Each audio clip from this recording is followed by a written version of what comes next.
আর তার স্ত্রীর ডান পাশে বসলেন। বসে তার স্ত্রীর গলার দিকে তাকিয়ে দেখলেন যে একটা ধাগা রয়েছে। মাসউদ রাদিয়াল্লাহু আনহু জিজ্ঞাসা করলেন, তোমার গলায় ধাগা কেন?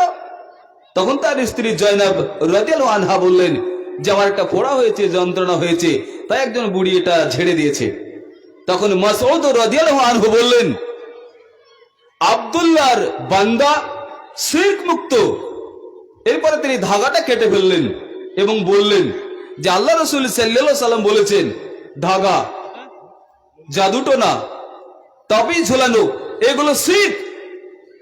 আল্লাহ রাসূল সাল্লাল্লাহু আলাইহি সাল্লাম অন্য হাদিসে বলেছেন, মুসনাদ আহমদ 18781, আল্লাহ রাসূল সাল্লাল্লাহু আলাইহি সাল্লাম বলেছেন যে ব্যক্তি তাবিজ ঝোলালো ও ব্যক্তি শিরক করলো।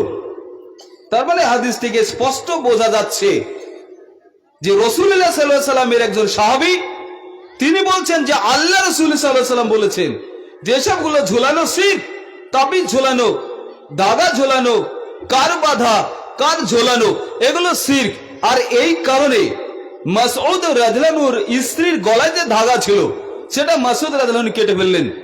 সম্মানিত উপস্থিতি, আমি বোঝাতে চাইছি আল্লাহ রাসূল সাল্লাল্লাহু আলাইহি সাল্লাম তিনি বলেছেন ইন্না শিরকা লাযুলমুল আযীম, শিরক হচ্ছে সবচাইতে বড় জুলুম। আপনি মরলেই জাহান্নামে যাবেন। আপনি জান্নাত পাওয়ার জন্য ইবাদত করছেন, পরবর্তীতে জাহান্নামকে ভয় পেয়ে আপনি ইবাদত করছেন, অথচ পাশাপাশি শিরক করছেন। শিরক করলে আপনি জাহান্নামে যাবেন।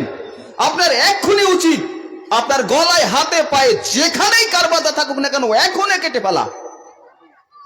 কেউ যদি এখানে মূর্তি পূজা করে, সেই মূর্তিতে যদি কেউ বাধা দেয় তাহলে নেকি হবে। আজকের দিনে কোন পুরুষ যদি কারো গলায় যদি এরকম কার পরানো বাধা থাকে কেটে ফেলে তার নেকি হবে। কোন মহিলার গলায় যদি থাকে আর কোন মহিলা যদি ওটা এখন কেটে ফেলে তাহলে তার নেকি হবে। এটা শিরক। এটা আল্লাহ রাসূল সাল্লাল্লাহু আলাইহি সাল্লাম বলেছেন। এটা সাহাবী রাদিয়াল্লাহু আনহুরা জানতেন, এর জন্য ব্যবহার করতেন না। অথচ আমরা মুসলিমরা অনায়াসে ব্যবহার করি।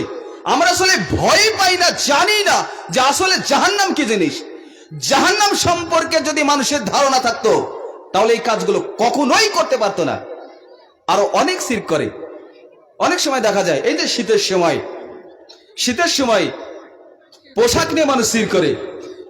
দেখা গেল যে কোন একজন বন্ধু কোথাও বেড়াতে গিয়েছে, তার বন্ধুর বাড়ি অথবা কোথাও গিয়েছে, কনকনে ঠান্ডা পড়ছে, রাত্রি হয়েছে, তার বন্ধু হয়তো বাড়ি আসবে, দিনের বেলায় গিয়েছে, রাত্রি হয়ে গেছে।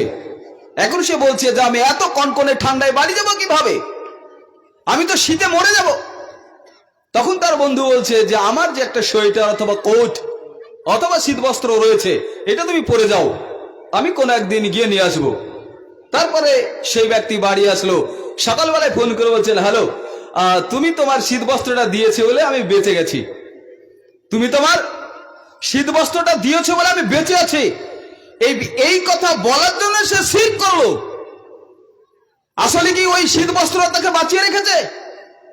বাঁচিয়ে রেখেছেন কে? আল্লাহ সুবহানাহু ওয়া তাআলা। সূরা হাদিদ 57 নম্বর সূরার 2 নম্বর আয়াতে আল্লাহ সুবহানাহু ওয়া তাআলা বলছেন, লাহুল মুলকুস সামাওয়াতি ওয়াল আরদ, আসমান আর জমিনের রাজত্ব আল্লাহ সুবহানাহু ওয়া তাআলার। ইউহয়ী ওয়া ইউমীতু, তিনি জীবন এবং মৃত্যু দান করেন। আল্লাহ সুবহানাহু ওয়া তাআলা যদি মৃত্যু না দেন, কারো যদি আল্লাহ সুবহানাহু ওয়া তাআলা হায়াত জীবিত রাখেন 100 বছর, পৃথিবীর কোনো ক্ষমতা নেই যে তাকে হত্যা করতে পারে। পৃথিবীর কোনো শক্তির ক্ষমতা নেই তার মৃত্যু এনে দিতে পারে। এই যে সে বলল তোমার পোশাকটা না দিলে আমি মারা যেতাম, এটা শিরক। মানুষ বুঝেই না। ও শিরক করলে মানে জাহান্নামে যাবে। ওর ধারণাই নেই আল্লাহ সুবহানাহু ওয়া তাআলা সম্পর্কে। ও তো পড়াশোনাই করে না। আল্লাহ সুবহানাহু ওয়া তাআলা প্রথম কোরআনের যে আয়াত নাযিল করেছিলেন সেটা হচ্ছে ইকরা, সূরা আল-আলাক সূরা নম্বর 96 আয়াত নম্বর 1 থেকে 5। ইকরা বিসমি রাব্বিকাল্লাযী খলাক, পড়ো তোমার প্রভুর নামে যিনি মানুষকে সৃষ্টি করেছেন জমাট বাঁধা রক্ত থেকে। প্রথম শব্দ হচ্ছে ইকরা, তুমি পড়ো। আমরা মানুষেরা পড়ি না, অনেক কিছু পড়ি কিন্তু এগুলো জানার চেষ্টা করি না। শিরক করলে জাহান্নামে যাবেন, এগুলো বঞ্চিত করতে হবে, এগুলো থেকে বিরত থাকতে হবে। আরো অনেক শিরক করে, বলে যে ভাদ্র মাসে বিয়ে দেওয়া যাবে না। কেন? কি সমস্যা? ভাদ্র মাসে বিয়ে দিলে এটা সমাজে কিন্তু প্রায় প্রচলন, এখানে প্রচলন, আউলিয়া দেশ এলাকা, তারপরেও এখানে প্রচলন রয়েছে যে ভাদ্র মাসে বিয়ে দেওয়া যাবে না, অমঙ্গল হয়। আশ্চর্য ব্যাপার, ভাদ্র মাসে বিয়ে দিলে অমঙ্গল হবে, এটা কে বলেছে? অমঙ্গল কার পক্ষ থেকে আসে? আল্লাহ সুবহানাহু ওয়া তাআলার পক্ষ থেকে। তা আপনি এই কথা বললেন মানে আপনার জানা উচিত ছিল এই কথা বলার পূর্বে আপনি পৃথিবীর যে কোনো দিনে বিয়ে দিতে পারেন। যদি কেউ মনে করে যে এই দিনে বিয়ে দেওয়া যাবে না, অমঙ্গল আছে, এটা শিরক। কে বলেছেন? আল্লাহ সুবহানাহু ওয়া তাআলা বলেননি, নবীজি সাল্লাল্লাহু আলাইহি ওয়াসাল্লাম বলেননি। এমন কোন আয়াত নেই যে পৃথিবীর অন্য অন্য ওই দিনগুলো নিয়ে বিবাহ দিলে অমঙ্গল হবে। যে কোনো দিন বিয়ে দেওয়া যায়, অমঙ্গল আল্লাহ সুবহানাহু ওয়া তাআলার পক্ষ থেকে আসে। আল্লাহ সুবহানাহু ওয়া তাআলা তিনি বলেন সূরা তাগাবুন সূরা নম্বর 64 আয়াত নম্বর 11, মা আসাবা মিন মুসিবাতি বিল্লাহি ইযনিল্লাহ। আল্লাহ সুবহানাহু ওয়া তাআলার অনুমতি ছাড়া এই পৃথিবীতে কোনো বালা মুসিবত আপতিত হয় না। বালা মুসিবত আল্লাহ দেন, অমঙ্গল আল্লাহর পক্ষ থেকে আসে। কারো যদি ক্ষতি আল্লাহ সুবহানাহু ওয়া তাআলা না করেন, পৃথিবীর কেউ ওই ব্যক্তির ক্ষতি করতে পারবে না। কারো তাকদীরে যদি অমঙ্গল থাকে, কোনো ক্ষতি থাকে, পৃথিবীর কোন শক্তি তার ভালো করতে পারবে না। এটা হচ্ছে আল্লাহ সুবহানাহু ওয়া তাআলা। আপনি কথা কেন বললেন? আরো দেখা যায় বাড়ি থেকে বেরিয়েছে, পিছন থেকে হঠাৎ ডাকছে, তখন বলছে আরে ছি ছি ছি ছি, তুমি বাড়ি থেকে প্রথম আমি সাইড করে বেরোলাম আর তুমি পিছন থেকে ডাকছো, মানে ক্ষতি হয়ে যাবে তো, এটা অমঙ্গল। এগুলো সবই শিরক, এগুলো থেকে দূরে থাকতে হবে। শিরক সম্পর্কে জানা আপনাদের অতীব জরুরি। শিরক অনেক কিছু তো রয়েছে, শুধুমাত্র ধারণা দিলাম। শিরক করলে আপনি জাহান্নামে যাবেন, আপনাকে কেউ রক্ষা করতে পারবে না পৃথিবীর কোনো ইবাদত করে। কারো যদি হক মারা হয় তাহলে সে জাহান্নামে যাবে।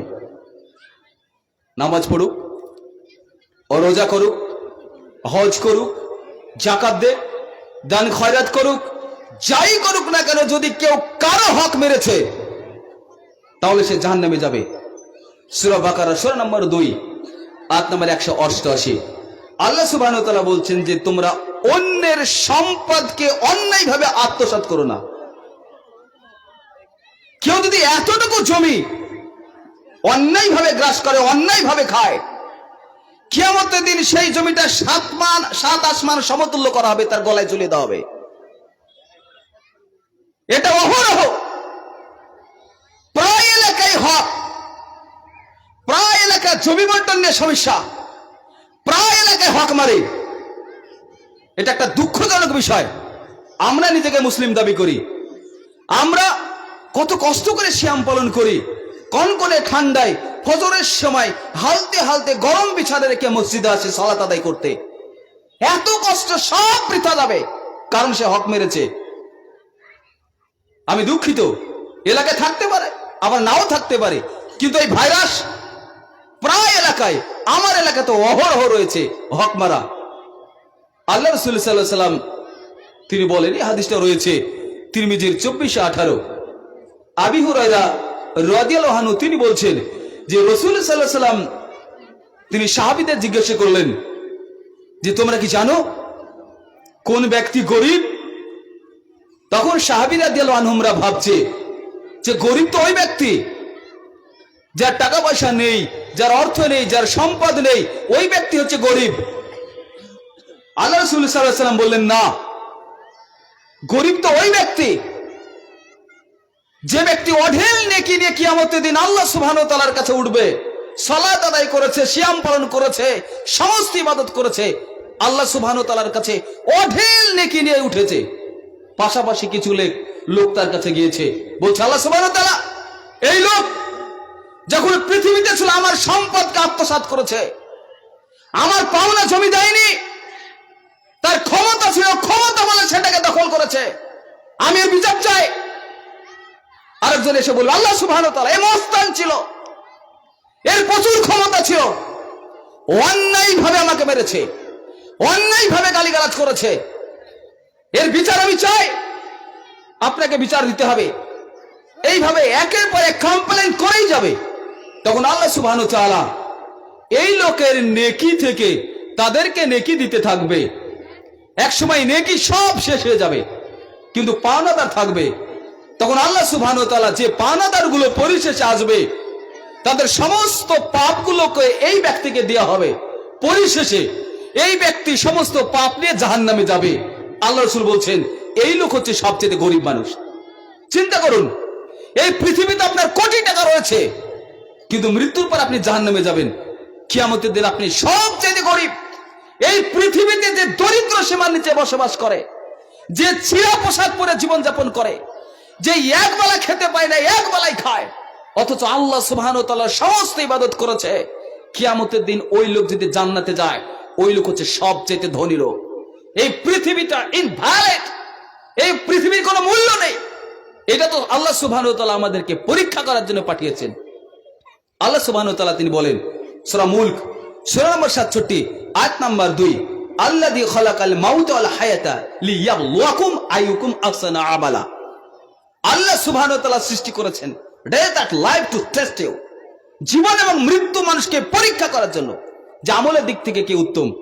আজকের দিনে আমার গায়ে জোর রয়েছে, আমি যুবক, ইয়াং ম্যান, কিচ্ছু মনে হচ্ছে না, কিন্তু মৃত্যুর পরে আপনাকে পৃথিবীতে যে পাঠানো হয়েছিল, আল্লাহ সুবহানাহু ওয়া তাআলার নিয়ম কানুন মেনে আপনি চলেছেন কিনা এই পরীক্ষা করা হবে। পরীক্ষায় উত্তীর্ণ হবে সেই ব্যক্তি যে আল্লাহ সুবহানাহু ওয়া তাআলার আদেশকে ঠিকভাবে পালন করেছে। কিয়ামতের দিন ওই ব্যক্তি গরিব, হাজারো নেকি, কোটি কোটি নেকি নিয়ে আল্লাহ সুবহানাহু ওয়া তাআলার কাছে উপস্থিত হয়েছে, একের পর এক কমপ্লেন উপর কমপ্লেন করছে, ও আমার জমি মেরে দিয়েছে, আমি মেয়ে মানুষ, ও আমার পিতা ছিল, আমার ভাইকে সমস্ত সম্পত্তি লিখে দিয়েছে, অথচ আমি মেয়ে বলে আমাকে দেয়নি। আল্লাহর বিচার চায়। কোথায় যাবেন আপনি? এটা কিন্তু অহরহ ভাইরাস প্রায় এলাকা রয়েছে। পৃথিবীর কোন ইবাদত দিয়ে আপনি জান্নাতে যেতে পারবেন না। যদি আপনার কোন মহিলার কোন মেয়ের হককে আপনি মেরেছেন, কে অধিকার দিয়েছে আপনাকে? আপনি তো নিজেকে দাবি করছেন আমি সচ্চা মুমিন, আমি 5 ওয়াক্ত সালাত আদায় করি, সিয়াম রাখি, ফরজ সিয়াম, সোমবার বৃহস্পতিবার সিয়াম পালন করে, নফল সিয়াম। কোন ইবাদত দিয়ে আপনি জান্নাতে যেতে পারবেন না।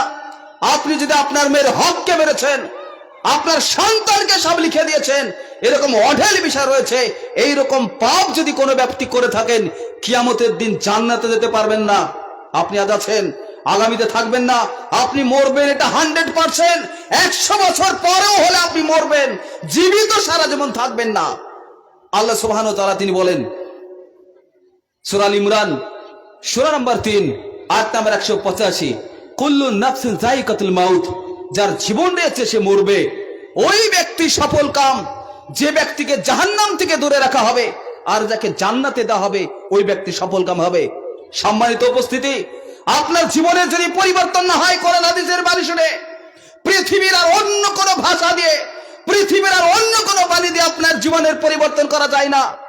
জীবনের যদি পরিবর্তন আল্লাহ সুবহানাহু ওয়া তাআলার বাণী দিয়ে না করা হয়, জীবনের পরিবর্তন যদি নবীজি সাল্লাল্লাহু আলাইহি সাল্লামের জীবন দশা দিয়ে না হয়, পৃথিবীর এমন কোন ভাষা নেই, পৃথিবীর এমন কোন বাণী নেই যে আপনার জীবনের পরিবর্তন হবে।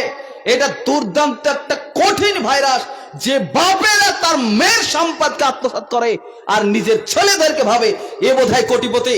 আপনার ওটা কাজে লাগবে না, আপনি মারা যাবেন, আপনাকে পুঁতে দিয়ে আসবে, আপনার সন্তান আপনার কথা ভুলে যাবে, বরং আপনার মেয়ে আপনার কথা চিন্তা করবে, রাত দিন দোয়া করবে, বলবে রব্বির হামহুমা কামা রাব্বায়ানি সগীরা।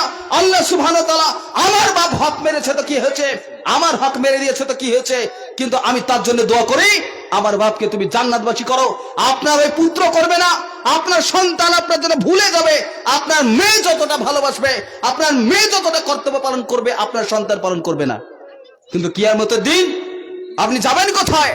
কিয়ামতের দিন পর পর কোনো কথা নেই। অতএব হক মারা ব্যক্তি কোনো জান্নাতে যেতে পারবে না, পৃথিবীর যতই ইবাদত করুক না কেন। যারা নিয়মিত মাদক বস্তুগুলো পান করে তারা কখনো জান্নাতে যাবে না। জীবনে সারা জীবন ইবাদত করছে, সিয়াম পালন করছে, সমস্ত কিছু ইবাদত করছে, তারপরে যদি মাদক বস্তুগুলো পান করে তাহলে সে জান্নাতে যাবে না।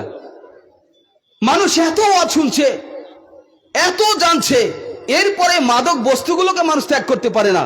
মানে ধারণা করে নিয়েছে ও রোজা করছি, সালাত আদায় করছি, কোনো সমস্যা নেই, ও জান্নাত যাই যাবো, জাহান্নাম যাই যাবো, কিন্তু আমি বিড়ি ছাড়তে পারবো না, সিগারেট ছাড়তে পারবো না। মদ কাকে বলে এটা ব্যাখ্যা আমি দিতে চাই না, যেহেতু এলাকার মানুষ সবাই জানে আসলে মদ বলতে কি বুঝে। বিড়ি, সিগারেট, গুট, জর্দা, 360 এগুলো সবই মদের আওতায় পড়ে। আল্লাহ রাসূল সাল্লাল্লাহু আলাইহি ওয়াসাল্লাম এ সম্পর্কে বলেছেন, এই হাদিসটা রয়েছে ইবনে মাজাহ 3376 নম্বর হাদিস। আল্লাহ রাসূল সাল্লাল্লাহু আলাইহি ওয়াসাল্লাম বলছেন, লা ইয়াদখুলুল জান্নাতা মুদমিনুল খামর, যে ব্যক্তি নিয়মিতভাবে মাদক বস্তুগুলো পান করে ওই ব্যক্তি জান্নাতে যাবে না। আল্লাহ রাসূল বলছেন, লা ইয়াদখুলুল জান্নাতা মুদমিনুল খামর, যে ব্যক্তি নিয়মিতভাবে মাদক বস্তুগুলো পান করে ব্যক্তি জান্নাতে যাবে না। নবীজি সাল্লাল্লাহু আলাইহি ওয়াসাল্লাম বলেছেন, হাদিস ইবনে মাজাহ 3375 নম্বর হাদিস। আল্লাহ রাসূল সাল্লাল্লাহু আলাইহি ওয়াসাল্লাম বলছেন, মুদমিনুল খামর কাবিদিয়াতান, নিয়মিত মাদক বস্তুগুলো পান করা মূর্তি পূজার সমতুল্য। প্লিজ অ্যাটেনশন মি, আপনাকে আমি জানাতে চাইছি, বোঝানোর চেষ্টা করছি, আপনি শুনুন। একবার চিন্তা করে দেখুন, কোন একজন ব্যক্তি যদি মূর্তি পূজা করে জান্নাতে না জাহান্নামী, বলুন। কথা বুঝতে পারছেন? কেউ যদি মূর্তি পূজা করে জান্নাতে না জাহান্নামী? আপনি বিড়ি সিগারেট খেলে জাহান্নামে যাবেন। রাসূল সাল্লাল্লাহু আলাইহি ওয়াসাল্লাম বলছেন, হাদিস ইবনে মাজাহ 3375, মুদমিনুল খামর কাবিদিয়াতান, নিয়মিতভাবে মাদক বস্তুগুলো পান করা মূর্তি পূজার সমতুল্য। কোন একজন ব্যক্তি ডাইরেক্টলি মূর্তি পূজা করছে, আপনি নিয়মিতভাবে বিড়ি সিগারেট গুটখা পান করছেন, আপনি তার সমতুল্য পাপ করছেন। আপনি বুঝতে পারেননি? রাসূল সাল্লাল্লাহু আলাইহি ওয়াসাল্লাম বলছেন ওই ব্যক্তি জান্নাতে যাবে না, যে ব্যক্তি নিয়মিতভাবে মাদক বস্তুগুলো পান করে। আপনি এখনো ভয় পাচ্ছেন না তো? জাহান্নাম কি জিনিস আপনি বুঝতে পারেননি? রাসূল সাল্লাল্লাহু আলাইহি ওয়াসাল্লাম যখন জাহান্নামের বর্ণনা করতেন, সাহাবী রাদিয়াল্লাহু আনহুমরা জাহান্নামের ভয়ে তত্তর করে কাঁপতেন। এমন ভাবে নবীজি সাল্লাল্লাহু আলাইহি ওয়াসাল্লাম জাহান্নামের ঘটনাগুলো বর্ণনা করতেন, মনে হতো জাহান্নাম সাহাবী রাদিয়াল্লাহু আনহুমরা দেখছে। জাহান্নামের আগুন এত উত্তপ্ত, পৃথিবীর চাইতে 69 গুণ বেশি উত্তপ্ত। আপনাকে যদি সূর্যে দেওয়া হয়, পরিস্থিতিটা কি ঘটবে? এরকম কোটি কোটি লাখ লাখ কোটি কোটি যত সূর্য রয়েছে আসমান জমিনের বুকে, সমস্ত সূর্য একত্রিত করে তার চাইতে বেশি 69 গুণ বেশি দাও দাও করে জ্বলছে জাহান্নামের আগুন। জাহান্নামে যখন মানুষকে দেওয়া হবে, চিৎকার করে বলবে, আল্লাহ সুবহানাহু ওয়া তাআলা, জাহান্নামের আগুন যে এত কঠিন, জাহান্নামের আগুন যে এত উত্তপ্ত, জাহান্নামের আগুন যে এত ভয়াবহ, আমি কোনোদিন অনুভব করতে পারিনি। আল্লাহ সুবহানাহু ওয়া তাআলা আর একবার সুযোগ দেওয়া হোক, একবার আমাকে চান্স দেওয়া হোক, পৃথিবীতে আমাকে প্রেরণ করা হোক, পৃথিবীতে আমাকে পাঠানো হোক। যেভাবে বলা হয়েছে আমি এতটুকু কোনো পাপ করব না, আমাকে পুনরায় একটাবার সুযোগ দেওয়া হোক। আমি বুঝতে পারিনি, দাও দাও দাও দাও করে তারা জ্বলবে, কিন্তু কোনো সুযোগ পাবে না। আপনার বিবেক কাজ করছে না, আপনি বুঝতে পারেননি জাহান্নামের সেই কথা। জাহান্নাম কত ভয়ানক আপনার জানা নেই। যদি জানা থাকতো তাহলে সমস্ত ইবাদত করে, ইবাদতকে নষ্ট করে, তামাক, বিড়ি, সিগারেট, গুল, গুটকা খেয়ে জাহান্নামের পথ সুগম করতেন না। রাসূল সাল্লাল্লাহু আলাইহি ওয়াসাল্লাম বলছে, ক্বালু ইন্নাল্লাহু ইবনে মারইয়াম, মরিয়মের পুত্র ঈসা আল্লাহ সুবহানাহু ওয়া তাআলা। কাফিরেরা বলে মরিয়মের পুত্র ঈসা আল্লাহ সুবহানাহু ওয়া তাআলা। ওয়াকাল মাসীহু, অথচ মসিহ বলে, ইয়া বনি ইসরাইল, হে বনি ইসরাইলের সন্তানেরা, আবুদুল্লাহ, তোমরা আল্লাহর ইবাদত করো, রব্বি ওয়া রাব্বাকুম, তিনি তোমাদের এবং আমাদের সকলের রব। ইন্নাহু মান ইউশরিক বিল্লাহ, যে ব্যক্তি আল্লাহ সুবহানাহু ওয়া তাআলার সাথে শরীক করে, ফাকাদ হারামাল্লাহু আলাইহি জান্নাহ, তার জন্য জান্নাতকে হারাম করে দেওয়া হয়। ওয়া মাওয়াহুন নার, তার চিরস্থায়ী ঠিকানা হয় জাহান্নাম। আপনি বিড়ি, সিগারেট, গুটকা এগুলো খাচ্ছেন, মূর্তি পূজার সমতুল্য পাপ করছেন, আপনি জাহান্নামে যাবেন। আপনি কি জাহান্নামে যেতে চান? যদি জাহান্নামে যেতে চান, আপনাকে কিছুই বলার নেই, কোনো কথা শোনার দরকার নেই। আপনি নিয়মিত হবে রাত দিন 100 প্যাকেট করে বিড়ি খান, সিগারেট খান, জর্দা খান, গুটকা খান, কোনো সমস্যা নেই। যদি জাহান্নাম আপনি পেতে চান, খান, কোনো সমস্যা নেই। কিন্তু রাসূল সাল্লাল্লাহু আলাইহি ওয়াসাল্লাম বলেছেন এটা 100% কনফার্ম, এর মধ্যে কোনো সন্দেহ নেই যে আপনি জাহান্নামে যাবেনই যাবেন যদি বিড়ি সিগারেট এগুলো খেয়ে থাকেন। এত ওয়াজ নসিহত এত করে বলা হচ্ছে, যে পরিমাণে আমরা বলি এই সম্পর্কে, তারপরে মানুষ বেখবর রাখে কি করে, তারপরে মানুষ বিড়ি সিগারেট খায় কি করে। ওর যদি মাথা ঠিক থাকতো, তিনি যদি আসলে বুঝতে পারতেন, আসলে কি বুঝেন না, সে কি আসলে মানুষ হিসাবে কি, এটা আমি বুঝতেই পারি না কেন সে খায়। কিবোধকারী মহিলা জান্নাতে যাবে না, স্বামীর অবাধ্য মহিলা জান্নাতে যাবে না, পরপুরুষের সাথে নেকা নেকা কথা বলা কোনো নারী জাহান্নামে যাবে না, পিতার অবাধ্য সন্তান কখনো জান্নাতে যাবে না। আল্লাহ সুবহানাহু ওয়া তাআলা তিনি বলেন সূরা বনী ইসরাঈল সূরা নম্বর 17 আয়াত নম্বর 23, আল্লাহ সুবহানাহু ওয়া তাআলা বলছেন ওয়াকাদা রাব্বুকা ইল্লা তা'বুদু, তোমরা আল্লাহ সুবহানাহু ওয়া তাআলা ছাড়া অন্য কারো ইবাদত করবে না, এটা তোমার রবের আদেশ, আল্লাহ সুবহানাহু ওয়া তাআলার আদেশ। আর তোমাদের পিতামাতার সাথে সৎ ব্যবহার করবে। যদি তোমাদের পিতামাতাকে একই সঙ্গে পাও অথবা কোন একজনকে পাও বৃদ্ধ বয়সে, তাহলে তাদের সাথে উ শব্দটা করবে না, তাদেরকে ধমকে কথা বলবে না, তাদের সাথে সম্মানজনক ভাবে কথা বলবে। এই আদেশ কার? আল্লাহ সুবহানাহু ওয়া তাআলার। আল্লাহ বলছেন যে তোমরা আল্লাহ সুবহানাহু ওয়া তাআলা ছাড়া কারো ইবাদত করবে না, এটা আল্লাহর আদেশ। পাশাপাশি আল্লাহ সুবহানাহু ওয়া তাআলা বলছেন যে তোমার পিতামাতার সাথে উত্তম আচরণ করবে, সৎ আচরণ করবে।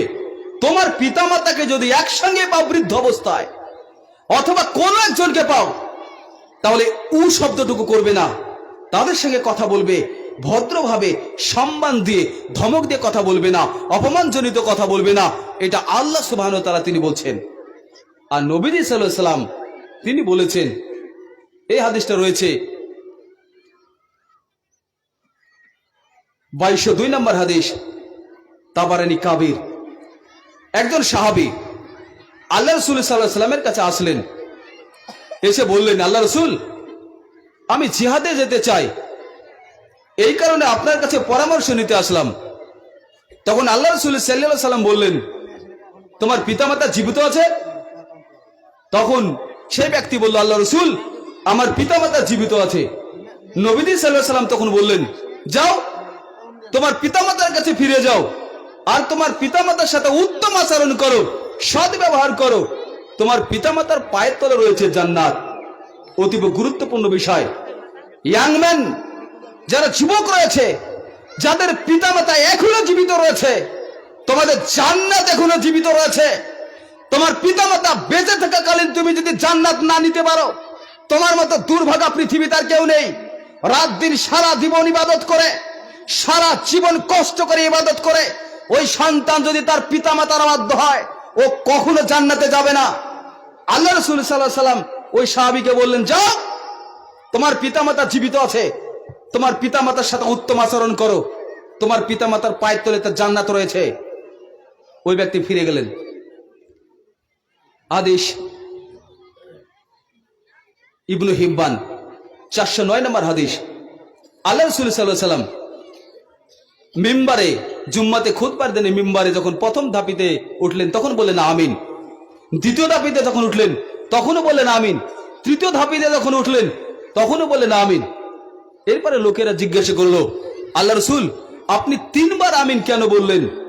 তখন নবী সাল্লাল্লাহু আলাইহি সাল্লাম বললেন যে আমি যখন প্রথম ধাপিতে উঠলাম তখন জিবরিল আমিন আসলেন, সালাম দিলেন এবং বললেন, যে ব্যক্তি রমাদান মাস পেল অথচ তার পাপকে ক্ষমা করে জান্নাতে যেতে পারলো না, জাহান্নামে গেল, তার মতো দুর্ভাগা কে আছে বলুন আমিন।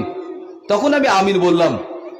দ্বিতীয় ধাপিতে যখন উঠলাম তখন জিবরিল আমিন আমাকে বলল যে ব্যক্তি বা যে সন্তান তার পিতামাতাকে বৃদ্ধাবস্থায় পেল অথচ তার সাথে উত্তম আচরণ করলো না, আর আল্লাহ সুবহানাহু ওয়া তাআলা তাকে পরে জাহান্নামে দিল, এর মতো আর দুর্ভাগা কি আছে? আপনি বলুন আমিন। তখন আমি বললাম আমিন। তৃতীয় ধাপিতে যখন উঠলাম তখন জিবরিল আমিন আমাকে বলল যে ব্যক্তি আল্লাহর রাসূলের নাম করলো অথচ তার প্রতি দুরূদ পড়লো না, আল্লাহর রহমত তার মধ্যে হলো না, আর তাকে জাহান্নামে দিল। আল্লাহ রাসূলকে বলতে বললেন আমিন। এরপরে আমি বললাম আমিন। উপস্থিত সম্মানিত যুবক, তোমাদেরকে সম্মান দিয়ে বলছি, তোমার পিতামাতা জীবিত আছে মানে জান্নাত জীবিত আছে। তুমি তোমার পিতামাতার অবাধ্য হয়েছে মানে জান্নাত কখনো ভাববে না, তোমার জন্য জাহান্নাম অবধারিত, তুমি জাহান্নামেই যাবে। যতই ইবাদত করো, যতই ব্যারিস্টার হও, এই পৃথিবীর সেরা মানুষ হলে ওই অবাধ্য সন্তান কখনো জান্নাতে যেতে পারবে না, ও জাহান্নামে যাবেই যাবে, কথাই বাস্তব। আল্লাহ রাসূল সাল্লাল্লাহু আলাইহি ওয়াসাল্লাম বলেন, হাদিস মিশকাত 4912, রাসূল সাল্লাল্লাহু আলাইহি ওয়াসাল্লাম বলছেন 3 বার, ওই ব্যক্তির নাক ধুলাই মলিন হোক যে ব্যক্তি তার বৃদ্ধ পিতা মাতাকে পেল অথচ জান্নাত নিতে পারলো না, ওই ব্যক্তির নাক ধুলাই মলিন হোক। কি বুঝলে? এই পৃথিবীর সন্তানের জন্য সেরা মানুষ হচ্ছে পিতামাতা। নারী যদি তার স্বামীর অবাধ্য হয় তাহলে সে কখনো জান্নাতে যাবে না, ও জাহান্নামে যাবে। কোন সন্তান যদি তার পিতামাতার অবাধ্য হয়, ও জান্নাতে যেতে পারবে না, ও জাহান্নামে যাবে।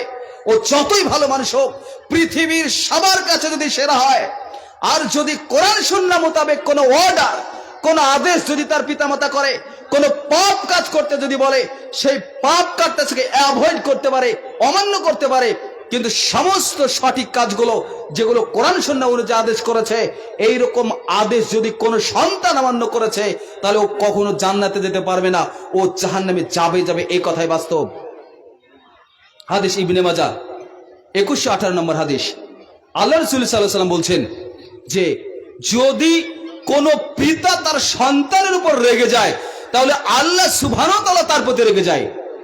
কোন পিতা যদি তার সন্তানের প্রতি খুশি থাকে, তাহলে আল্লাহ সুবহানাহু ওয়া তাআলা তার প্রতি খুশি থাকে। তুমি ভাবতে পারোনি তোমার পিতা, তোমার মাতা কত সর্বোচ্চ সম্মানীয় তোমার কাছে।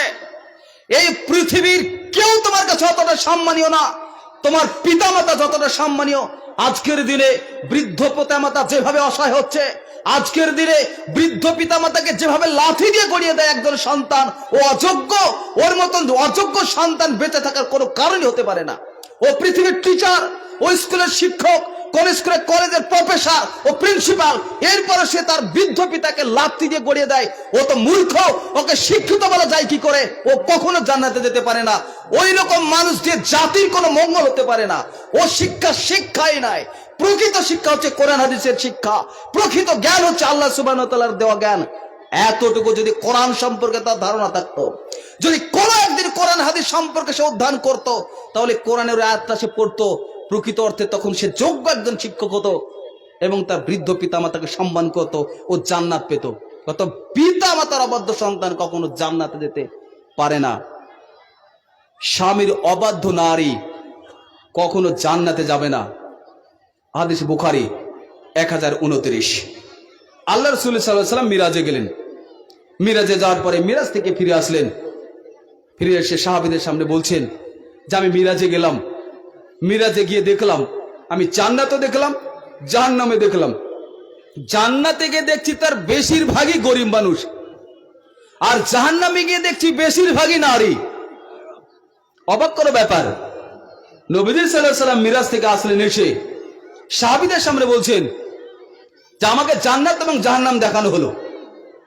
তো জান্নাতে যেটা দেখলাম বেশিরভাগই গরিব মানুষ, আর জাহান্নামে বেশিরভাগই নারী। কারণ তারা কুফরি করে এবং আল্লাহ সুবহান এবং অকৃতজ্ঞ হয়। আল্লাহ রাসূল সাল্লাল্লাহু আলাইহি ওয়াসাল্লামের সাহাবীরা যখন জিজ্ঞাসা করলেন যে আল্লাহ রাসূল, তারা কি আল্লাহর সাথে কুফরি করে? তখন নবীজি সাল্লাল্লাহু আলাইহি ওয়াসাল্লাম বললেন না, বরং তার স্বামীর অবাধ্য হয় এবং অকৃতজ্ঞ হয়। সারা জীবন ধরে তাকে সমস্ত কিছু দিচ্ছে, সারা জীবন ধরে দিচ্ছে। বিশেষ কোনো কারণে যদি একটু অবহেলা হয়, দিতে অসুবিধা হয়, তখন তার স্ত্রী বলে তোমার কাছে আমি কোনো সুখই পাই না, তোমার কাছে আমার হাড় মাংস ঠিক নেই, তোমাকে সেই দিন ধরে দিয়েছে আমার সেই পিতামাতা, এখানে সে এতটুকু আমি সুখ পাই না, তোমার কাছে আমি কি পেয়েছি? আমার জীবনটা শেষ হয়ে গেল। অথচ সারাটা জীবন সুখে দুঃখে আপদে বিপদে তার স্বামী পাশে রয়েছে। প্রচন্ড জ্বর তার স্বামী, হঠাৎ করে তার স্ত্রী পেটে ব্যথা, ওই যন্ত্রণা নিয়ে রাত্রি 12টায় তার স্ত্রীর জন্য ওষুধ আনতে যাচ্ছে, আর নিজের জ্বরের কথা তার স্বামী ভুলে গেছে। তারপরেও তার স্ত্রী বলে তোমার কাছে আমি সুখই পাই না, তুমি আমাকে কি দিয়েছো? এই যে অবহেলা করলো, এই যে অস্বীকার করলো, অকৃতজ্ঞ হলো, এই ধরনের নারীরা কখনো জান্নাতে যাবে না। হাদিস বুখারীর 3434। ইসমাইল আলাইহিস সালাম, তার পিতা ইব্রাহিম আলাইহিস সালাম, তিনি ইসমাইলের বাড়িতে গেলেন। তার অবস্থা জানার জন্য। বাড়িতে গিয়ে ইব্রাহিম আলাইহিস সালাম সালাম দিলেন। সালাম দিয়ে জিজ্ঞাসা করলেন যে ইব্রাহিম মানে ইসমাইল আছে কিনা। তখন তার স্ত্রী বলল সালামের উত্তর দিয়ে, তো সে তো বাড়িতে নেই, সে খাবারে খোঁজে শিকারে গিয়েছে। তখন ইব্রাহিম আলাইহিস সালাম বললেন তোমরা কেমন আছো? তখন তার স্ত্রী বলছে, মানে ইসমাইল আলাইহিস সালামের স্ত্রী বলছে যে আমরা ভালো নেই, আমাদের খুব কষ্টের দিন যাপন হচ্ছে। তখন ইব্রাহিম আলাইহিস সালাম বললেন শোনো, ইসমাইল আসলে বলবে আমাকে, আমি সালাম দিয়েছি, সালামের কথা বলবে, আর বলবে যে তার ঘরের চৌকাঠটা যেন বদলে ফেলে। তারপরে ইসমাইল আলাইহিস সালাম আসলেন, এসে ব্যাপারটা তিনি অনুভব করতে পারলেন, তিনি বুঝতে পারলেন যে কেউ একজন এসেছিল। তখন ইসমাইল আলাইহিস সালাম তার স্ত্রীকে বললেন কেউ কে এসেছিল? তখন তার স্ত্রী বললেন এইরকম দেখতে এরকম দেখতে এইরকম কোয়ালিটি একজন ব্যক্তি এসেছিলেন। তো তিনি কি কিছু বলেছেন? তা হ্যাঁ, এই ব্যাপার বলেছে যে আপনার ঘরের চৌকাঠটা বদলাতে। তখন ইসমাইল আলাইহিস সালাম বললেন যে তিনি হচ্ছেন আমার পিতা, আর ঘরের চৌকাঠ হচ্ছে তুমি, যাও তুমি তালাক। বুঝতে পারছেন তো? তালাক দেওয়ার পরে ওই পরিবারের আরেকজন নারীর সঙ্গে বিবাহ দেওয়া হলো। ইব্রাহিম আলাইহিস সালাম আবার কিছুদিন পর আসলেন ইসমাইল কেমন অবস্থায় রয়েছে সে সম্পর্কে জানার জন্য। আসলেন, এসে একইভাবে সালাম দিয়ে বললেন যে ইসমাইল আছে কিনা। তার স্ত্রী আবার একইভাবে বলল যে না, তিনি খাবারে খোঁজে গেছেন। তখন ইব্রাহিম আলাইহিস সালাম জিজ্ঞাসা করলেন তোমরা কেমন আছো? তখন সেই স্ত্রী আল্লাহর প্রশংসা করলেন আমরা ভালো আছি, অভাবেই রয়েছে। তারপরে সে বললেন আমরা কষ্টে আছি। আল্লাহ সুবহানাহু ওয়া তাআলার প্রশংসা করলেন। ফকির বানানোর দায়িত্ব কার? ধনী বানানোর ক্ষমতা কার? আল্লাহ সুবহানাহু ওয়া তাআলা যে অবস্থায় মানুষকে রাখে সেই অবস্থায় থাকতে হবে, কিছু করার নেই। সেই স্ত্রী পরের স্ত্রী আল্লাহর প্রশংসা করলেন।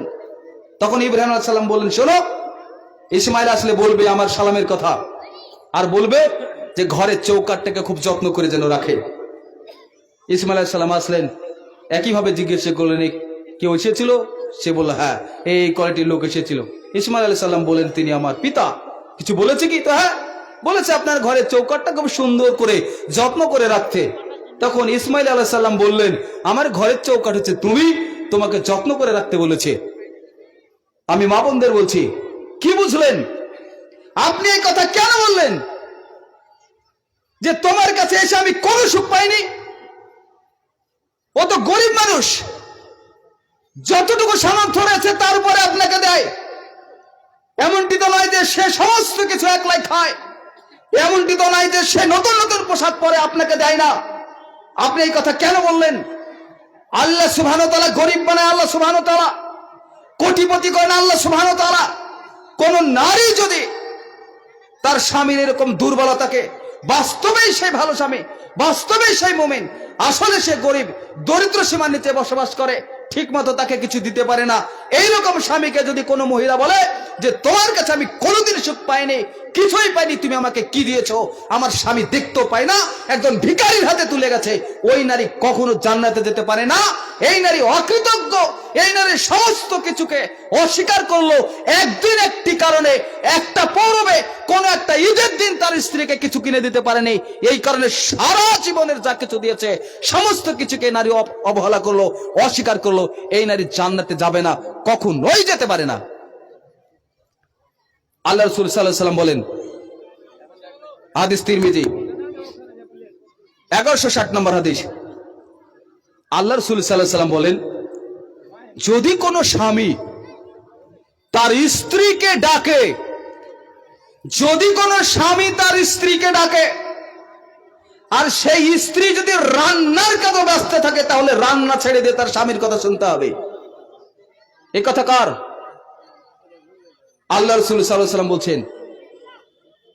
আল্লাহ রাসূল সাল্লাল্লাহু আলাইহি ওয়াসাল্লাম বলছেন, সুনানে নাসাই কুবরা 8976 নম্বর হাদিস, রাসূল সাল্লাল্লাহু আলাইহি ওয়াসাল্লাম বলছেন মহিলাদের জন্য তার স্বামী জান্নাত, স্বামী জাহান্নাম। আল্লাহ রাসূল বলছেন মহিলাদের জন্য তার স্বামী জান্নাত, তার স্বামী জাহান্নাম। নারীরা এখন বুঝতেই পারেনি তার স্বামী কতটা গুরুত্বপূর্ণ।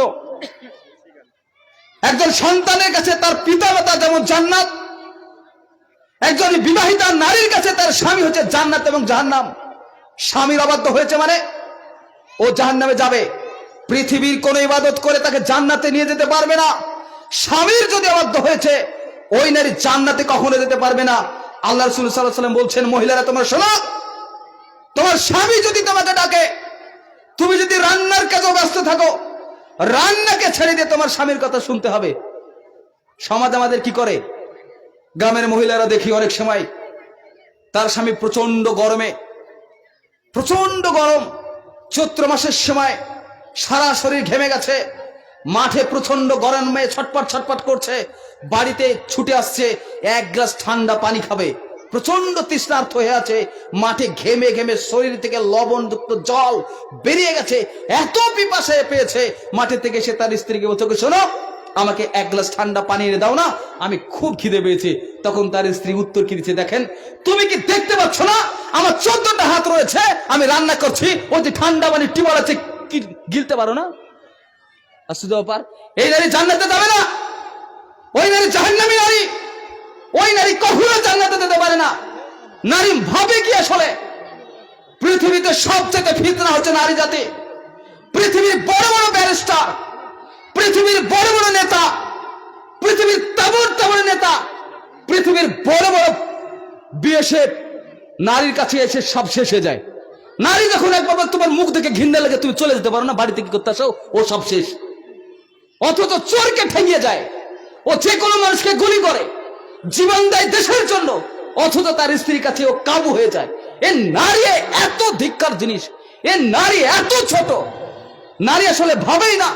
তার স্বামীর কথা হাজারো মানুষ শোনে, তার স্বামীকে হাজারো মানুষ ভয় পায়, অথচ বাড়িতে যখন ঢুকে তখন বলে তোমার তোর পাগলা লোক আছে নাকি। আশ্চর্য ব্যাপার, নারী কত জ্ঞানহীন, চিন্তা করুন, ওর মাথায় ঘিলু বলে কিছু নেই, ও কিভাবে কথা বলতে পারে তার স্বামীকে। তার স্বামী সম্মানী একটা ব্যক্তি, ও জানে যে তার স্বামীকে পৃথিবীর মানুষ চিনে, তার স্বামী বিখ্যাত একটা মস্তান, তার স্বামী বিএসএফ, তার স্বামী ব্যারিস্টার, তার স্বামী উকিল, হাজারো মানুষকে সে জেল খাটায়, অথচ তাকে বলছে তোমার তো পাগলা লোক আছে নাকি। চিন্তা করুন, এই নারী কখনো জান্নাতে যেতে পারে না, অসম্ভব। আসসালামু আলাইকুম। প্রধান বক্তা মোটামুটি চলে এসেছেন, হয়তো কাছাকাছি আছেন, তো যারা রান্নার দায়িত্বে আছেন তারাও তার জালসা শুনবেন।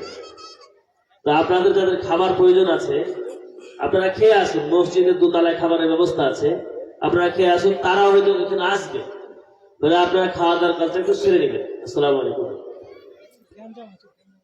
আল্লাহ রাসূল সাল্লাল্লাহু আলাইহি ওয়াসাল্লাম তিনি বলেন,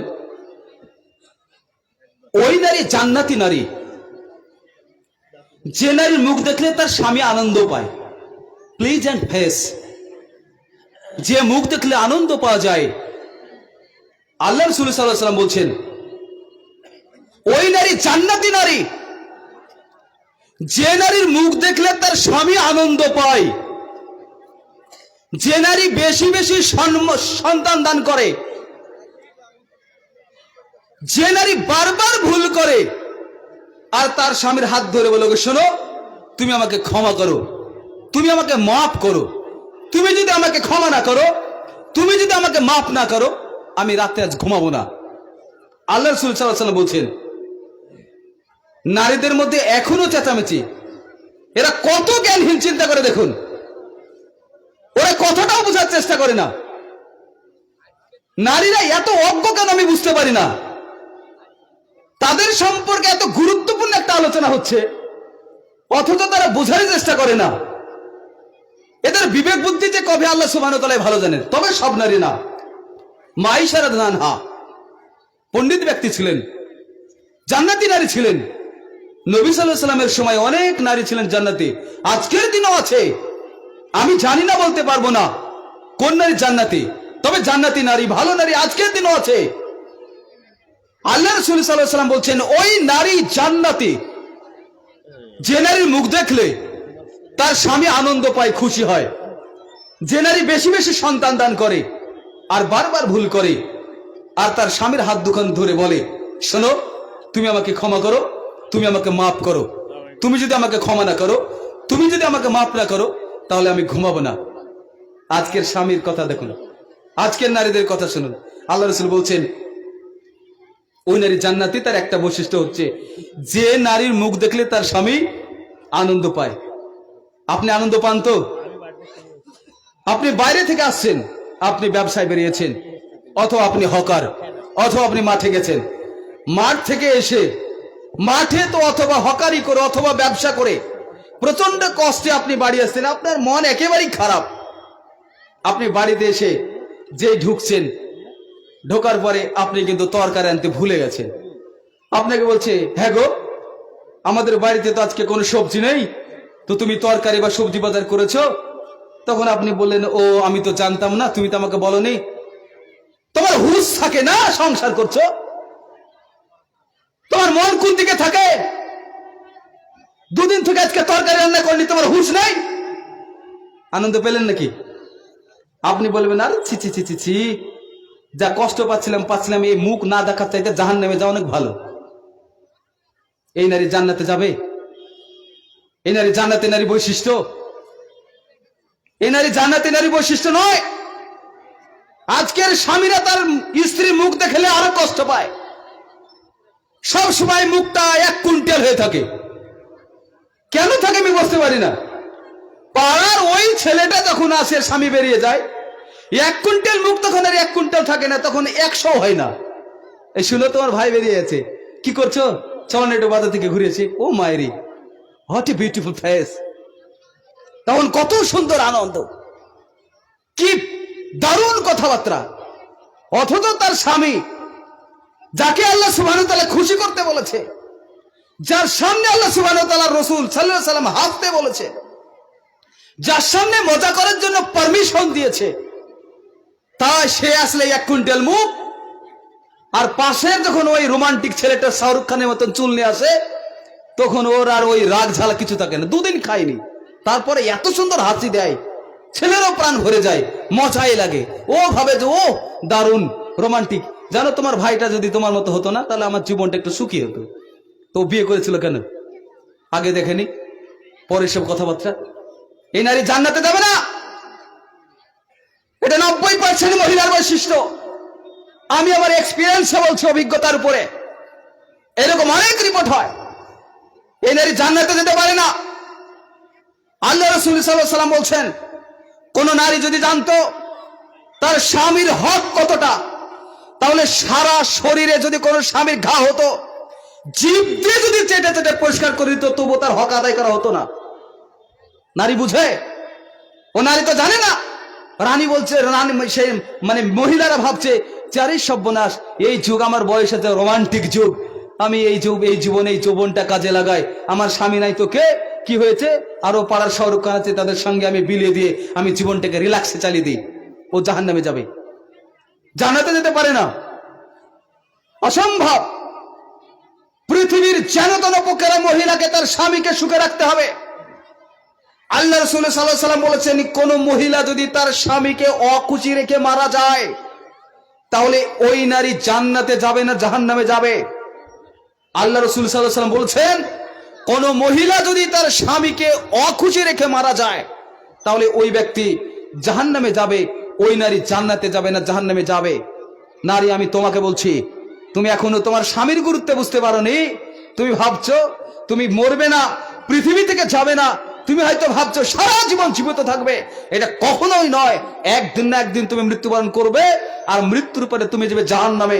তখন বুঝতে পারবে বাংলা কথায়, কত ধানে কটা চাল বেরোয়। আত্মীয়তার সঙ্গে সম্পূর্ণ ছিন্নকারী ব্যক্তি জান্নাতে যাবে না। পৃথিবীর সমস্ত ইবাদত করার পরও জান্নাতে যাবে না যদি আত্মীয়তা সম্পর্ক ছিন্ন করে। আল্লাহ রাসূল সাল্লাল্লাহু আলাইহি ওয়াসাল্লাম তিনি বলেন, হাদিস বুখারী 5986, রাসূল সাল্লাল্লাহু আলাইহি ওয়াসাল্লাম বলেন, লা ইয়াদখুলুল জান্নাতা কাত্তাতু, লা ইয়াদখুলুল জান্নাতা কাত্তিউন। ওই ব্যক্তি জান্নাতে যাবে না যে ব্যক্তি আত্মীয়তার সঙ্গে সম্পর্ক ছিন্ন করেছে। কে বলছেন? রাসূলুল্লাহ সাল্লাল্লাহু আলাইহি ওয়াসাল্লাম। আমি শুধুমাত্র হাদিস পেশ করছি, শুধুমাত্র হালকা হালকা ধারণা দিচ্ছি, আমি বোঝানোর চেষ্টা করছি। আল্লাহ সুবহানাহু ওয়া তাআলা এবং নবীজি সাল্লাল্লাহু আলাইহি ওয়াসাল্লাম যে পাপগুলো করলে ডাইরেক্টলি ঘোষণা করেছে এগুলো করলে জাহান্নামে যাবে, অন্তত এই পাপগুলোকে বেছে বেছে জীবনে অ্যাপ্লাই করুন এবং জীবন থেকে রিজেক্ট করুন। যে এই ধরনের পাপগুলো যেন আপনার জীবনে কখনো না হয়। যে পাপগুলো ঘোষণা করেছে করলেই জাহান্নামে যাবে, নামাজ পড়ুক, রোজা করুক, হজ করুক, যাকাত করুক, পৃথিবীতে যত ইবাদত আল্লাহ সুবহানাহু ওয়া তাআলা দিয়েছেন সমস্ত ইবাদত করার পরেও এমন কিছু পাপ আছে যে পাপগুলো করলে মানুষ জাহান্নামে যাবে, সেগুলোই আমি তুলে ধরার চেষ্টা করছি ইনশাআল্লাহ। রাসূল সাল্লাল্লাহু আলাইহি ওয়াসাল্লাম বলেছেন, ওই ব্যক্তি জান্নাতে যাবে না যে ব্যক্তি আত্মীয়তার সঙ্গে সম্পর্ক ছিন্ন করেছে। এটা একটা হিউজ ভাইরাস, এটা একটা সাংঘাতিক ভাইরাস। এমন কোন মানুষ নেই যে তার আত্মীয়তা সম্পর্ক ছিন্ন করেনি। একটা জমির ব্যাপার নিয়ে, অথবা তার গরুতে ধান খেয়েছে, অথবা কোন একটা ঘটনা ঘটেছে, ওর গায়ে শক্তি রয়েছে, 2 থাপ্পড় মেরে দিয়েছে দুর্বল মানুষ, অথবা দেখা গেছে জমিনে ঝামেলা, অথবা দেখা গেছে ভাই ভাই ঝামেলা জমিনে, অথবা দেখা গেছে ফসল খেয়ে নিয়েছে গরুতে, এ নিয়ে বিশাল ঝামেলা। তো গরুতে ধান খেয়ে নিয়েছে কোন একজন ব্যক্তি ছুটে, এবার গরুতে যখন ধান খেয়ে নিয়েছে, গরু বেঁধেছে, যার ধান খেয়েছে ও তো মনে মনে পস্তাচ্ছে যে উনি কষ্ট করে এতগুলো ধান করলেন, এত সুন্দর করে সার জল দিয়ে ধান তো খেয়ে নিয়েছে, আমি কি করি, আমি তো বলতেও পারছি না, মুখ দেখাতেও পারছি না।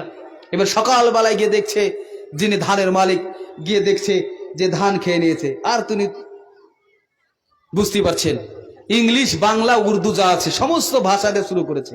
ওর মা, ওর বাপ, ওর মাসি যা আছে কিছু বাদ নাই, সবাইকে ধুয়ে দিয়েছে। ধুয়ে দেওয়ার গাল দিয়ে আরাম করে শেষে তখন বলছে যে আল্লাহ, আমি ধৈর্য ধারণ করলাম, তোমার উপর বিচার দিলাম। দেখেন কি ধৈর্য, সাংঘাতিক ধৈর্য। প্রথমে দেখলো যে গরুতে একটা আঁচল, একটা সাইড ধান খেয়ে নিয়েছে। ও তখন বলছে হায় হায় হায় হায়, অমুকের অমুক, তমুকের তমুক, কার কেড়ে কোন গরুতে কার কেড়ে দেবে বলে ও যত আছে, মানে যত ইংরেজি, ইতিহাস, ভূগোল, উর্দু, বাংলা, আরবি যত ভাষা রয়েছে সব ভাষাতে আরাম করে 8 ঘন্টা ধরে গাল দিয়েছে। আর যার গরুতে ধান খেতে কানে আঙুল দিয়েছে, আল্লাহ আল্লাহ, গালের উপর দিয়ে যাকে আমি আর বলতে পারছি না, আমি তো খুব লজ্জিত যে গরুটা আমি আসলে চাইনি খেয়ে দিতে, আসলে গরুটা ছুটে গিয়ে খেয়েছে। ও তো মস্তান ধরনের লোক, আমি তোকে বলতেও পারবো না, আমাকে গালিগালাজ করবে, তাতে 2 লাঠি মেরে দিবে, তো গালের উপর দিয়ে যাক। ও ভালো করে আরাম করে গালিগালাজ দিয়েছে, গালিগালাজ দিয়ে বলছে আল্লাহ, আমি ধৈর্য ধারণ করলাম, তুমি এর বিচার দিও। আশ্চর্য ব্যাপার, বিচার তো নিজেই করে নিল, এর উপর বিচার হয় কি করে? আল্লাহ রাসূল সাল্লাল্লাহু আলাইহি ওয়াসাল্লাম বলছেন যে ধৈর্য ধারণ কাকে বলে? প্রকৃত ধৈর্য হচ্ছে সেটাই যে প্রথমেই ধৈর্য ধারণ করে। তো তার গরুতে যখন ধান খেয়ে নিল, ও দেখার পরেই যদি ধৈর্য ধারণ করতো, গালিগালাজ না করতো, কিছু না বলতো, কিছু না বলে বলতো আল্লাহ, ধান তো খেয়ে নিয়েছে, তো আমি ধৈর্য ধারণ করলাম আর বিচার দিলাম তোমার উপরে, এই বিচার তুমি করো, এটা হচ্ছে ধৈর্য। তো প্রথমে আরাম করে গালিগালাজ করলো, গালিগালাজ করার পর ধৈর্য। তারপরে পরে বোঝা গেল তো অমুকের গরুতে খেয়েছে, তারপর তাকে ডাকলো, ডেকে আবার গালিগালাজ করে 2 থাপ্পড় মেরে দিল। মেরে দেওয়ার পরে বলছে তোর সাথে আমার সম্পর্ক বন্ধ। কার গরুতে খেয়েছে? ওর চাচাই তো ভাইয়ের গরুতে খেয়েছে। এখন চাচাই তো ভাই হোক, আর কাকাই তো, আর ফুপাই তো, আর বাপাই তো হোক, মানে বাপের ভাই বাপাই তো, সেই ভাই হোক, ও যে ভাই খেয়েছে, গরু তো ধান খেয়েছে, ওই মারপিট করে বন্ধ। বলছে তোর সাথে আর সম্পর্ক থাকলো না, সারা জীবন বন্ধ। এবার চিন্তা করে দেখুন, ও 5 ওয়াক্ত নামাজ পড়ে, রাগেই থাকতে পারছে না, এত রাগ। অথচ আল্লাহ রাসূল সাল্লাল্লাহু আলাইহি ওয়াসাল্লাম বলেছেন, হাদিস বুখারী 6114, আল্লাহ রাসূল সাল্লাল্লাহু আলাইহি ওয়াসাল্লামের একজন সাহাবী এসে বলছেন, আল্লাহ রাসূল আপনি আমাকে নসিহত করুন। তা আল্লাহ রাসূল বলছেন তুমি রাগ করো না। আবার বলছেন আল্লাহ রাসূল আপনি নসিহত করুন। আবার বলছে তুমি রাগ করো না। আবার বলছে নসিহত করুন। আল্লাহ রাসূল সাল্লাল্লাহু আলাইহি ওয়াসাল্লাম তৃতীয়বার বললেন যে তুমি রাগ করো না। রাগ করে ভালো কিছু করা হয় না, রাগের ফলাফল খারাপ হয়। রাগ করে আপনি কাউকে মেরে দিলেন, ক্ষতি হবে। রাগ করে কাউকে হত্যা করলেন, আপনি জেল খাটবেন। রাগ করে আপনার মাকে মারলেন, আপনি জাহান্নামে যাবেন। রাগ করে কাউকে কিছু করলেন, আপনার ক্ষতি হবে। রাগ দিয়ে ভালো ফল হয় না, আপনাকে ধৈর্য ধারণ করতে হবে। আপনি আত্মীয়তা সম্পর্ক ছিন্ন করলেন, নামাজ পড়েন, রোজা করেন, আল্লাহ রাসূল বলছেন লা ইয়াদখুলুল জান্নাতা কাতিউন, ওই ব্যক্তি জান্নাতে যাবে না যে ব্যক্তি আত্মীয়তার সঙ্গে সম্পর্ক ছিন্ন করেছেন। আল্লাহ রাসূল সাল্লাল্লাহু আলাইহি ওয়াসাল্লাম বলেন, হাদিস আবু দাউদ 4914, রাসূল সাল্লাল্লাহু আলাইহি ওয়াসাল্লাম বলছেন যে যদি কোনো মুসলমানের মধ্যে ঝামেলা হয়, ঝগড়া হয়, তাহলে 3 দিনের মধ্যে কথা বলতে হবে। 3 দিন।